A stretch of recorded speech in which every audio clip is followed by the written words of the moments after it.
오늘 우리는 열왕기하 6장 1절로 7절 말씀을 살펴보려고 하는데요. 오늘 본문이 포함되어 있는 열왕기하 6장 전체는 크게 세 가지를 말하고 있습니다. 1절로 7절은 우리가 읽은 대로 물에 빠진 쇠도끼를 엘리사 선지자가 나무를 베어 물에 던지자 도끼가 떠오르는 사건을 기록해 주고 있고요.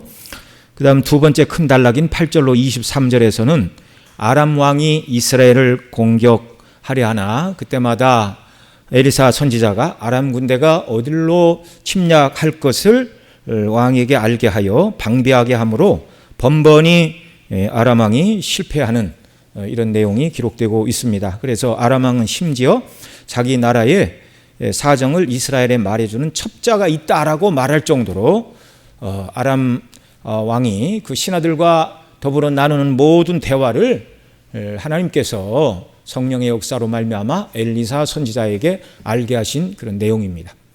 그리고 세 번째 24절로 33절은 아람 왕 베나닷이 온 군대를 모아가지고 와서 사마리아를 둘러싸므로 성중에 크게 줄여 음식값이 곡식값이 폭등을 하는 일이 일어났습니다. 그래서 나귀머리 하나에 80세겔 한 세겔은요 당시 은 한 세겔은 11.4g인데 노동자 4일치 품삯이었습니다. 그러니까 나귀 머리 하나에 80세겔이면 48에 32 그러니까 320일 노동자가 일해야 할 품삯에 해당하는 그 먹을 것도 없는 나귀 머리 하나가 말할 수 없는 인플레이션이 엄청나게 성안을 휘젓고 있었다 그 말이죠. 그 다음에 또 합분 때 이게 비둘기가 콩을 먹고 소화시키지 못해서 소화가 되지 않은 콩이 이제 포함된 것을 비둘기 똥을 합분태라고 그러는데요. 4분의 1갑이 1.2리터, 4분의 1갑이니 0.3리터, 그러니까 한 300ml 되는 거예요. 요 물병 정도, 이게 한 300ml 정도 될 겁니다. 요 정도 되는 거에 당시 얼마냐? 은 5세겔. 그러니까 은 한 세겔이 4일치 품삯이라고 그랬죠. 그러니까 요만한 여러 가지 잡동사니가 섞인 요만큼의 합분태 비둘기가 먹고 배살한 거기에서 콩조가리 이렇게 갈라내는 요만한 것에 노동자 20일치 품삯에 해당하는 말도 못하는 인플레이션이 성중에 일어났다. 그래서 그 내용을 보면 결국 성 안에서 사람의 고기를 먹는 일까지 벌어지는 비참한 현실이 벌어지고 있었습니다. 이게 이제 6장에서 보여주고 있는 내용들이에요. 이렇게 그러나 여러분 우리는 이스라엘에 왜 이런 어려움이 임하는가를 너무나 잘 알고 있습니다. 이유가 뭐예요? 백성들의 죄로 인해서 하나님이 진노하실 때 맨 처음 하나님께서 임하게 하시는 것이 바로 먹을 것이 없는 재앙이었습니다. 그 다음에 전염병, 그 다음에 전쟁이 일어나 나라가 이제 침략을 받고 끝내는 망하게 될 것이다. 이것이 죄를 지은 백성을 향한 하나님의 경고의 말씀이 아닙니까? 그러니까 이 열왕기하 6장은요 실로 그 백성들 전체가 큰 위기에 빠져 있어요. 지금 이제 왕 아합은 죽었고 그의 아들 중에 두 번째 아들이 이제 나라를 다스리고 있죠. 그러나 여전히 그의 어머니 이세벨이 태우의 자리에 앉아 있고 바알과 아세라의 선지자들을 여전히 후원하고 있고 하나님께로 백성들이 다 회개하고 돌아오지 않는 우상 숭배 아래 매여 있어요. 그래서 아람의 계속적인 침략을 받고 성이 둘러싸여 먹을 것이 없고 큰 고난을 당하는 이런 어려운 때였다라는 말입니다. 이런 때임에도 불구하고 오늘 본문 1절 이하에 보면 선지자의 제자들이 뭐라고 그래요? 오늘 본문 1절 우리 함께 읽겠습니다. 오늘 본문 1절 읽습니다. 시작. 선지자의 제자들이 엘리사에게 이르되 보소서 우리가 당신과 함께 거주하는 이곳이 우리에게는 좁으니. 이게 참으로 하나님의 은혜예요. 뭐가 하나님의 은혜라는 거예요? 성이 둘러싸이고 먹을 것이 없고 고난을 당하는 것이 그것이 은혜가 아니라 그런 영적인 어려운 환경임에도 불구하고 선지자의 제자들의 수가 늘어나고 있다는 것입니다. 새로운 처소를 건축하지 않고는 사람들이 함께 생활하기 어려울 정도로 선지자의 제자들이 많이 엘리사에게 하나님의 말씀을 배우고 듣고 그 말씀대로 살고 백성을 가르치기 위하여 모여들어 현재 그들이 거주하고 있는 곳이 좁아 새로 자기들의 거처를 건축하지 않으면 안 되는 시대가 되었다는 말입니다. 이게 하나님의 은혜라는 말이에요. 말씀드렸죠? 당신은 철저한 우상 숭배자인 아합은 죽었으나 이세벨이 왕의 어머니인 태우의 자리에 앉아서 여전히 바알과 아세라의 선지자들을 후원하는 시대였습니다. 오늘 본문 뒤에 있는 내용들을 잠시 언급을 해드렸죠. 아람이 계속 침략하려고 하고 마지막에는 안 되니까 온 군대를 동원하여 사마리아를 에워싸 성중에 먹을 것이 없어서 사람의 고기를 먹게 되는 그런 참 고통스러운 현실, 그런 현실임에도 불구하고 백성들이 여호와 하나님을 다 떠나고 버리는 것이 아니라 도리어 선지자의 제자들의 수가 늘어났다는 말입니다. 열왕기상 19장에 보면 그 아합과 이세벨의 우상 숭배가 얼마나 극심했는가.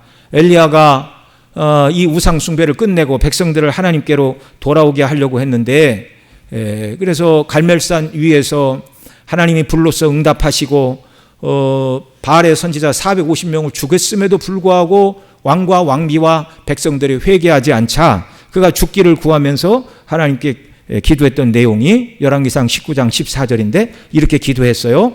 이스라엘 자손이 주의 언약을 버리고 주의 제단을 헐며 칼로 주의 선지자들을 죽였음이오며 오직 나만 남았거늘 그들이 내 생명을 찾아 뺏으려 하나이다. 이렇게 하나님 앞에 낙심한 가운데 기도하였습니다.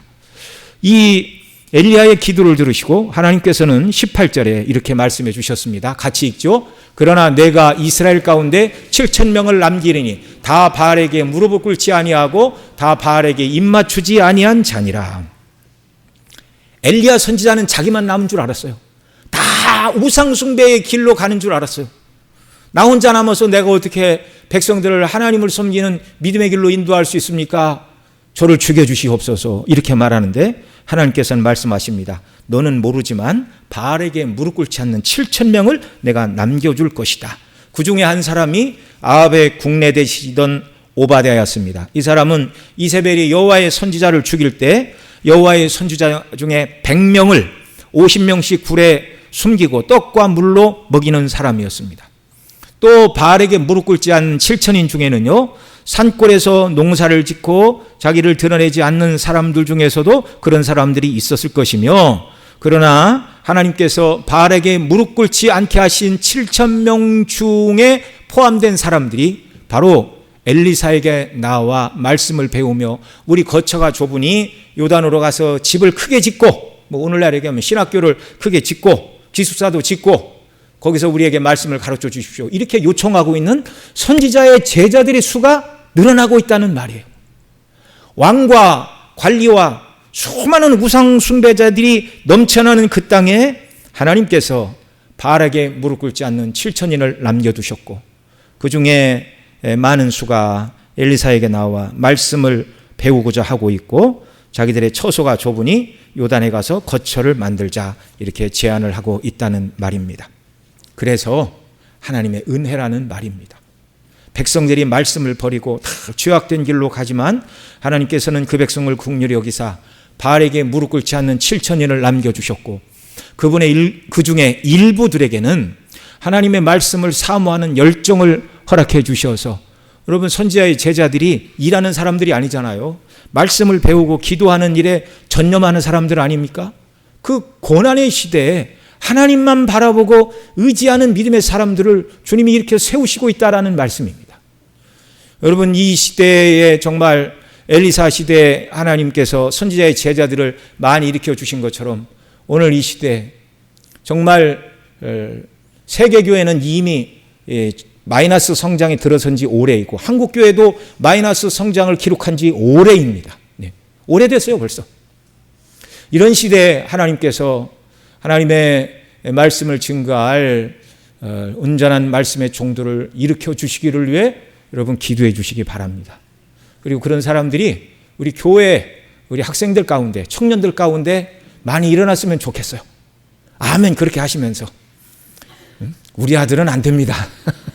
아무도 그런 생각하지 마시고, 저도 언제 말씀을 드렸죠. 이렇게 간혹 저희 애들한테 신학교 갈 생각 없냐 이렇게 넌지시 물어봅니다. 하나님께서 혹시 마음의 복음의 소명을 주셨는지 어쨌는지. 정말 하나님께서 우리 교회 안에 있는 우리 어린이들과 학생들 하나님의 말씀에 깨어 정말 그 말씀을 증거하는 것이 가장 중요한 일인 줄로 알고 말씀의 사역자로 헌신하는 자들이 많이 일어나는 이런 복된 교회, 그런 교회로 정말 세워주시기를 위해서 더 기도해 주시기 바랍니다.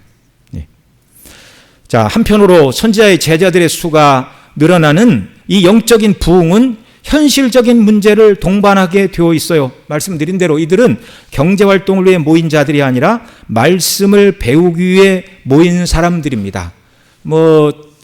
좀 더 쉽게 얘기하면 이렇게 뭘 생산하고 유발하는 산업 현장의 일꾼들이 아니라 공부하고 배워야 되는 어떻게 보면 소비가 중심이 되는 사람들이라 그런 말입니다. 말씀을 배우는 것이 주된 일상이니 그들의 의식주의 문제를 해결하는 것은 그리 쉬운 일은 아니었습니다. 사람의 숫자가 늘어났으니 양식도 더 많이 필요했고 거처도 넓어야 했습니다. 그래서 우리가 앞서 이 나아만 장군 이전에 사건을 살펴봤죠.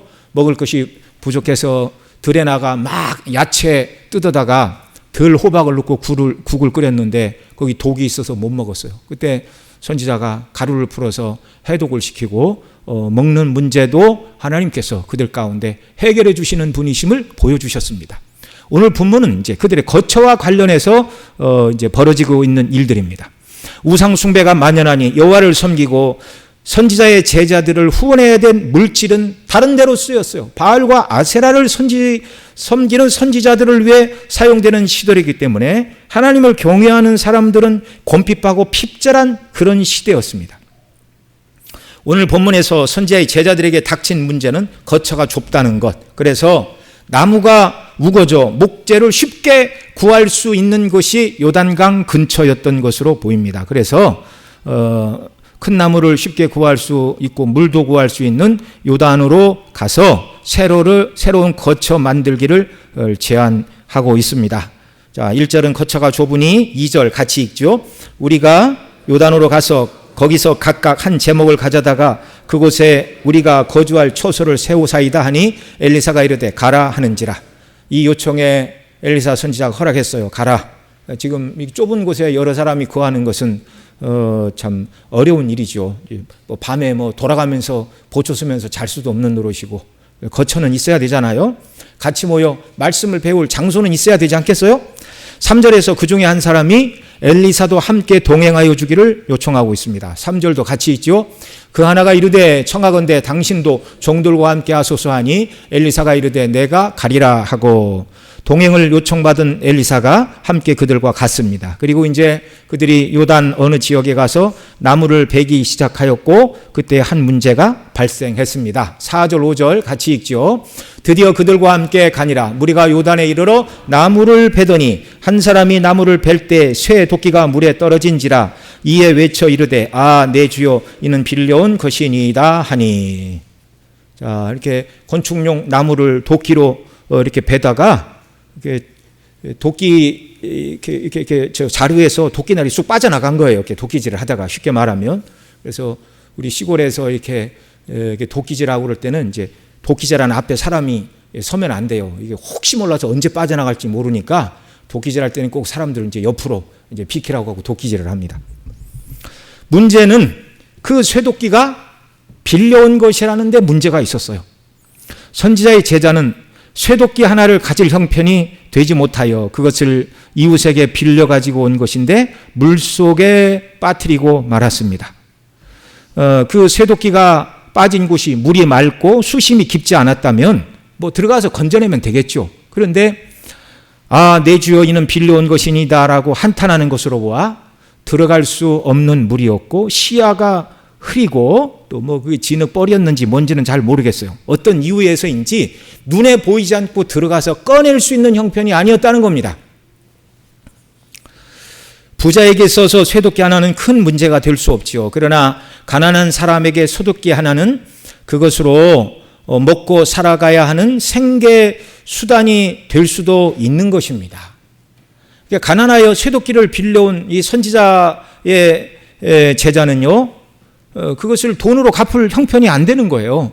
그럴 형편이 되면 자기가 사서 갖고 왔겠죠. 난감한 상황. 빌려온 사람도 난감하고 빌려준 사람도 곤란에 처할 것이 분명한 이때에 이 말을 들은 엘리사 선지자는 즉시 문제를 해결해 줍니다. 오늘 본문 6절 7절 같이 읽죠. 하나님의 사람이 이르되 어디 빠졌느냐 하매 그곳을 보이는지라. 엘리사가 나뭇가지를 베어 물에 던져 쇠도끼를 떠오르게 하고 이르되 너는 그것을 집으라 하니 그 사람이 손을 내밀어 그것을 집으니라.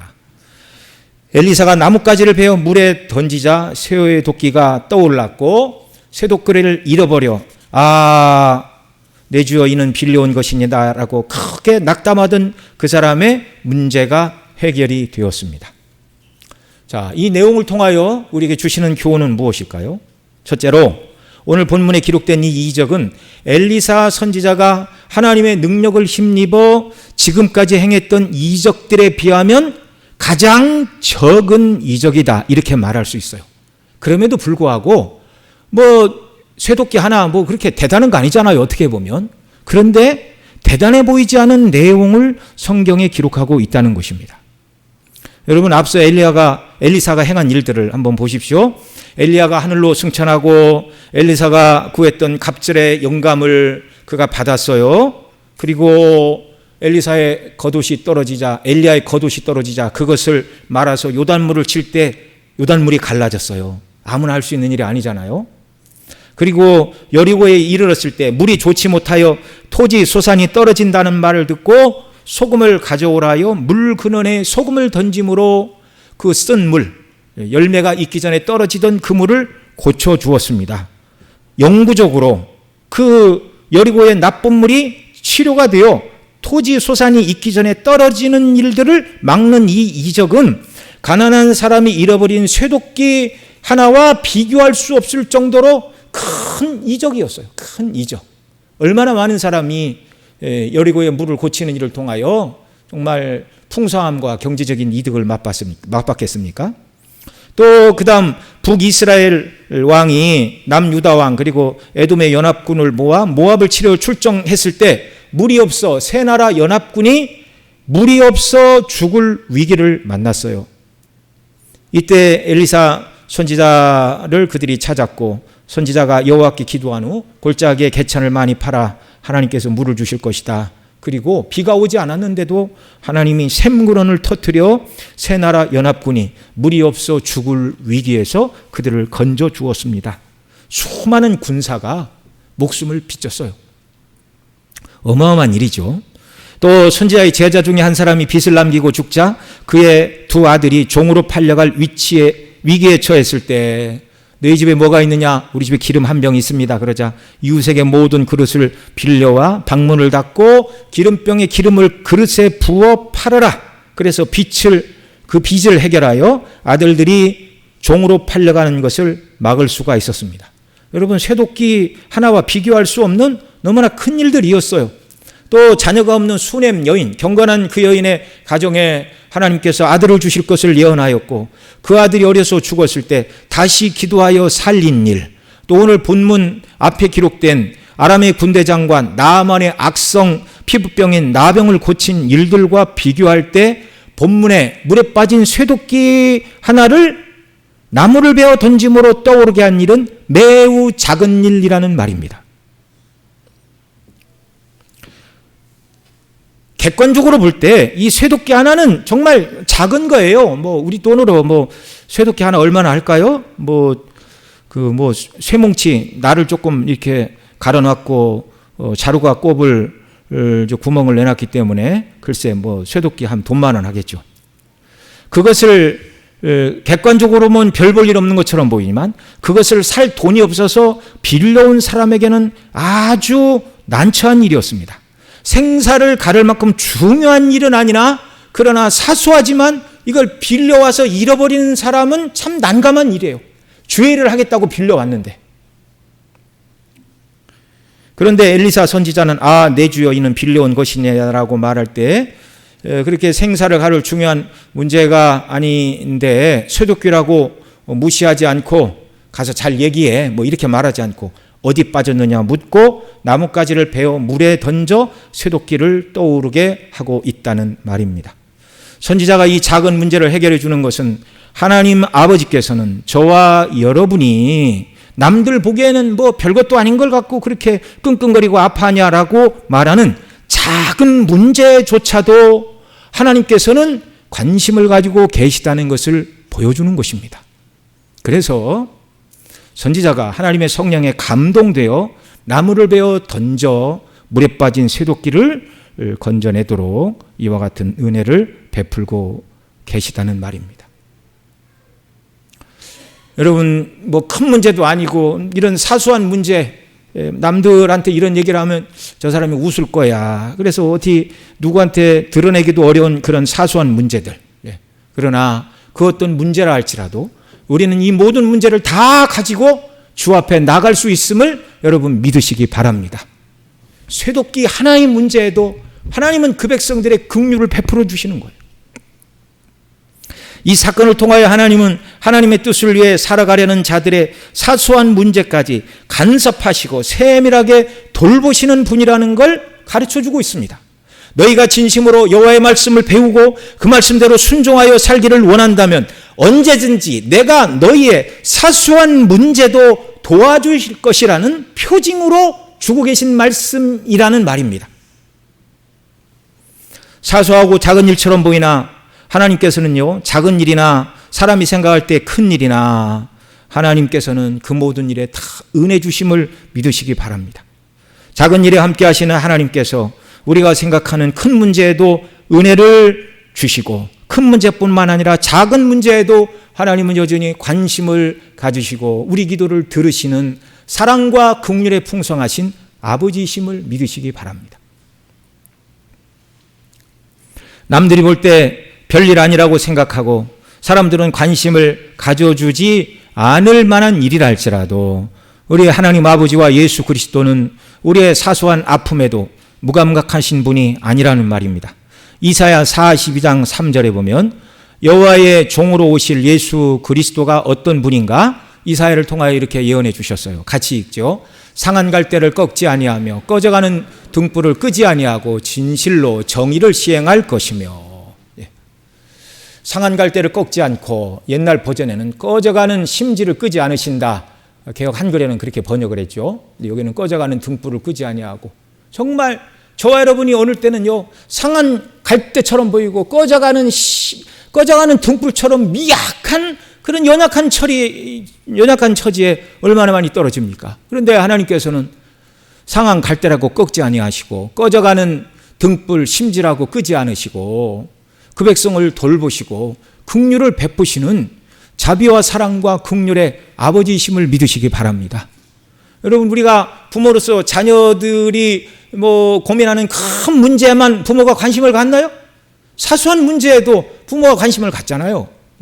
하나님도 그리스도 안에서 믿음으로 살려고 애쓰는 저와 여러분의 모든 사소한 문제에도 하나님이 관심을 가지시고 우리 기도를 들으시는 분이심을 믿으시기 바랍니다.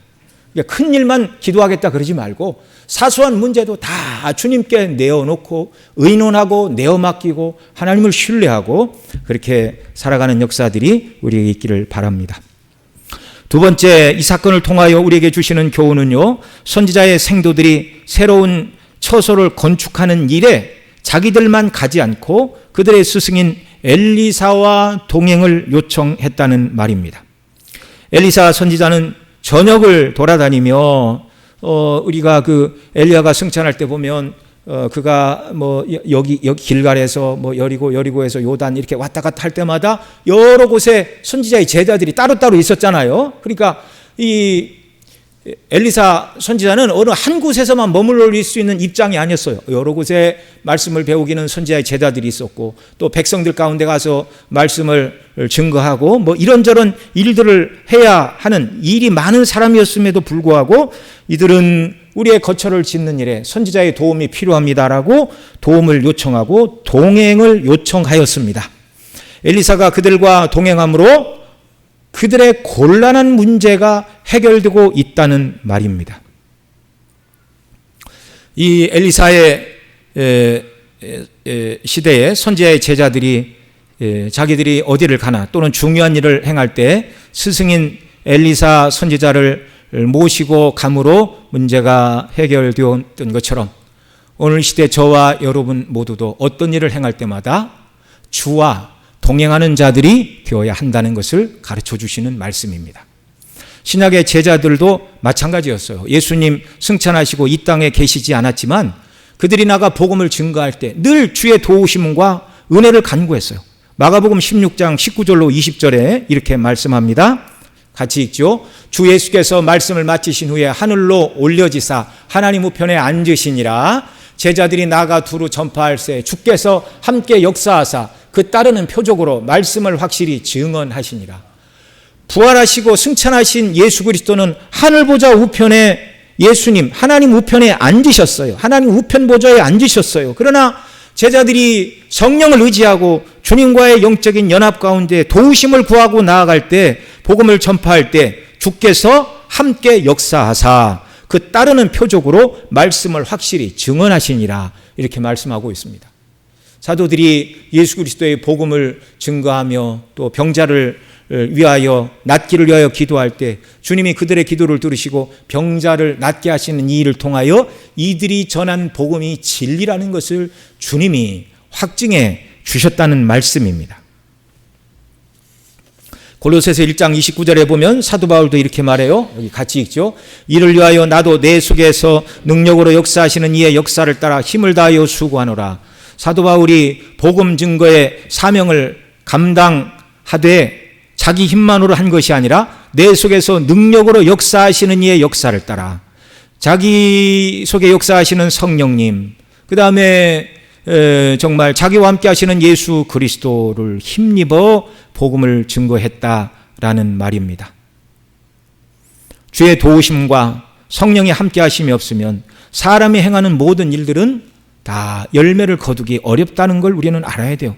예수님은 요한복음 15장 5절에서 이렇게 말씀해 주셨어요. 나는 포도나무요 너희는 가지이라. 그가 내 안에 내가 그 안에 거하면 사람이 열매를 많이 맺나니 나를 떠나서는 너희가 아무것도 할 수 없습니다. 예수님은 부활 승천하사 하나님 보좌 우편에 앉아 계시지만 여전히 우리와 영적인 연합 관계에 있고 성령이 우리 안에 내주하사 성령을 통하여 예수 그리스도께서 저와 여러분을 날마다 도우시는 줄 믿으시기 바랍니다. 그러니까 그리스도인들은 이 도우심을 입고 살아가야 돼요. 그러기 위해서는 죄를 버려야 돼요. 악을 버려야 돼요. 우리의 생각하고 추구하는 모든 것이 하나님이 기뻐하시고 원하시는 것에 우리 목표를 두고 주의 도우심과 성령의 은혜를 간구하며 나아갈 때 주님이 우리 혼자 내버려 두지 않고 우리 모든 사역 속에 주께서 여전히 함께하사 형통하게 하시고 또 사소한 문제에도 은혜를 주시고 인도하심을 믿으시기 바랍니다. 이게 그리스도인의 삶이에요. 여러분, 성경에는요 하나님의 도우심이 없이 사람끼리 무엇을 하려다가 실패하는 내용들이 많이 기록이 되고 있어요. 민수기 14장에 보면 가나안 땅을 정탐하고 돌아온 사람들 10명과 2사람이 편히 갈려서 보고를 했죠. 10사람은 그 땅은 좋으나 안악 자손이 살고 있다. 우리는 그들 앞에 메뚜기다. 우리는 그들의 밥이다. 땅은 좋으나 우리는 못 들어간다. 그렇게 해야지 백성들이 밤새 원망하며 울었어요. 여호수아와 갈렙이 그들의 신은 그들을 떠났고 여호와께서는 우리와 함께 하시니 우리는 그들을 이길 수 있다.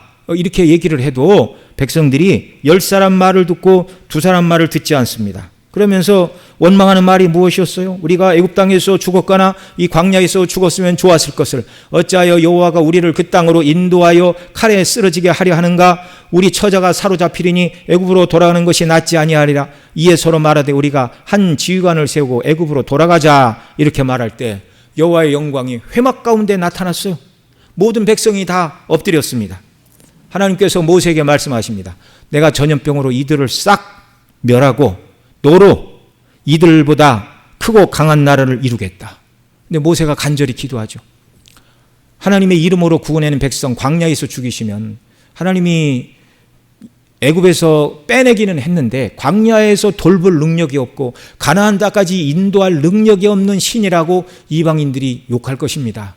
하나님의 이름의 영광을 위하여 참으소서, 긍휼을 베푸소서. 이 모세의 중보 기도를 듣고, 이게 그리스도를 예표하는 모세의 기도입니다. 하나님께서 말씀해 주셨어요. 그렇다면 오늘 다 멸하지는 않을 것이다. 20세 이상으로 계수된 자 중에 여호수아와 갈렙만, 원망하지 않은 여호수아와 갈렙만 가나안 땅에 들어가고 너희들은 광야에서 다 엎드러진 후에 이 백성을 내가 가나안 땅으로 인도할 것이다. 이 말씀을 듣고 백성들이 그제사 돌이키고 회개를 합니다. 우리가 왜 하나님을 믿지 못하고 원망을 했던가. 그리고 그들이 이제 앞장서서 이제 가나안 땅에 들어가겠다 이렇게 말을 해요. 모세가 말리죠. 민수기 14장 41절로 43절. 여기 같이 읽습니다. 시작. 모세가 이르되 너희가 어찌하여 이제 여호와의 명령을 범하느냐. 이 일이 형통하지 못하리라. 여호와께서 너희 중에 계시지 아니하니 올라가지 말라. 너희의 대적 앞에서 패할까 하노라. 43절. 아말렉인과 가나안이 너희 앞에 있으니 너희가 그 칼에 망하리라. 너희가 여호와를 배반하였으니 여호와께서 너희와 함께하지 아니하시리라 하나. 그런데 이들이 모세의 말을 듣지 않고 불신앙에 빠져 이제 20세 이상으로 나온 자 중에 여호수아와 갈렙만 들어갈 것이다 그러자 이제 자기들이 막 열심을 내면 어떻게 하나님을 감동시킬 줄 알고 결국 나가서 싸우려고 합니다. 43절에서 모세가 너희가 여호와를 배반하였으니 여호와께서 너희와 함께 하지 아니하시리라고 경고를 했음에도 불구하고 결국 올라가서 싸웠는데 어떻게 됐어요? 패배했어요. 그 다음 44, 45절 같이 읽습니다.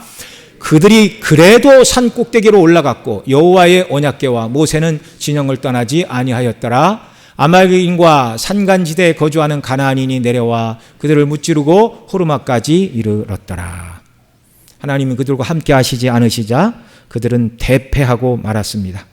사람의 생각으로 일으키고 하나님과 동행하지 않는 모든 육신적이고 영적인 싸움은 반드시 패할 수밖에 없는 것입니다. 여러분, 하나님께서 함께 하시면 형통하게 되고 함께 하시지 않으면 아무것도 할 수 없다는 것을 삼손을 통해서도 우리에게 보여주셨어요. 삼손이 머리를 기르고 나시론으로 살아갈 때는 하나님의 신 성령께서 그와 함께 하사 사자의 입을 찢게 하셨고 맨주먹으로 블레셋 사람을 쳐 죽이게 하셨고 나귀 턱뼈로 블레셋 사람 군대 1000명을 죽이는 큰일을 감당했으나 들릴라에게 빠지고 나시린의 비밀을 말하여 머리카락이 잘리자 성령께서 그를 떠나시고 힘을 잃어버리고 두 눈이 뽑히고 맷돌을 돌리는 불쌍한 신세가 되었어요. 그러나 그가 회개하고 돌이켜 은혜 주시기를 구할 때 머리카락이 다시 자라나고 힘을 얻고 기둥을 의지하여 그 다곤 신전을 쓰러뜨렸을 때 살았을 때보다 더 많은 이스라엘의 원수들을 이길 수가 있었습니다. 저와 여러분은 늘 그리스도와 동행해야 돼요. 성령의 충만 가운데 살아야 하나님 우리와 함께 하시고 큰 문제든 작은 문제든 긍휼의 은혜 베풀어 주심을 믿으시기 바랍니다. 그러나 하나님과 동행하지 않고 행하는 일들은 형통할 수가 없어요. 물론 믿지 않는 자들도 세상에 먹고 사는 문제들은 다 해결을 하죠. 그러나 영적인 일에 있어서는 우리가 하나님의 인도하심을 받지 않으면 아무런 일도 할 수 없다는 걸 기억을 해야 됩니다. 저와 여러분, 우리 삶 속에서 어려운 일을 만날 때 주의 도우심을 구하며 함께하는 은혜를 간구해야 합니다. 사소하고 작은 문제라고 무시하지 말고 연약한 자의 하소연을 하나님이 들으시고 상한 갈대를 꺾지 않고 꺼져가는 심지도 끄지 않으시는 주님께 나아가 도우심을 구하고 날마다 주님께서 함께하여 주심을 구할 때 주님이 우리와 함께 하시고 도우시고 큰 일도 작은 일도 능히 감당하게 하시고 큰 은혜가 필요할 때는 큰 은혜를 주시고 작은 은혜가 필요할 때는 또한 작은 은혜를 주심을 믿으시기 바랍니다. 이게 주와 동행하는 성도의 삶입니다.